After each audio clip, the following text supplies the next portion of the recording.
Diversity, equity, inclusion, and belonging have skyrocketed in popularity over the last few years. More and more workplaces are making an effort to create inclusive and welcoming environments. DEIB has brought success when it comes to including groups like women, people of color, LGBTQ+ people, and immigrants. It's even been beneficial for autistic people with low support needs, whose talents and abilities are being recognized by more workplaces as the concept of neurodiversity comes into the mainstream. And yet, there's one population that seems to have been left behind: disabled people. In schools, special education students have lower scores on standardized tests and rates of four-year graduation, while having higher rates of suspension and absenteeism. Outside the school setting, disabled people are more likely to be unemployed and in poverty, and die sooner than people who aren't disabled. Race has a compounding effect on this. It's not surprising that many disabled people report poor mental health. I believe that DEIB as a framework simply isn't adequate to address the unique situation that disabled people are facing. Workplaces love DEIB because it promises greater profits for them.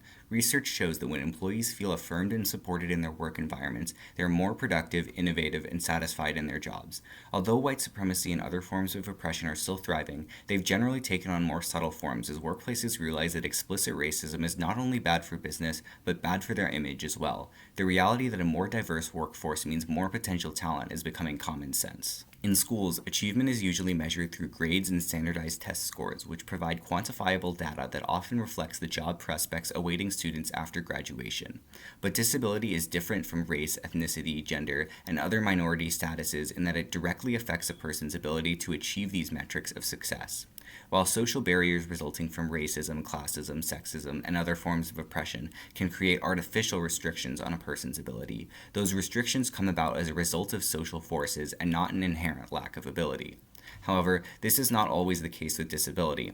According to the social model, some aspects of disability are socially created rather than physical or medical facts, but there's also a material aspect to disability that isn't present in other minority statuses. The problems with DEIB become most obvious when we look at inclusion. Inclusion without an analysis of power proves to be at best ineffective and at worst a source for additional harm.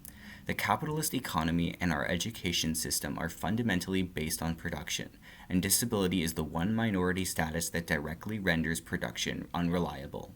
We can create an inclusive, welcoming environment all we want.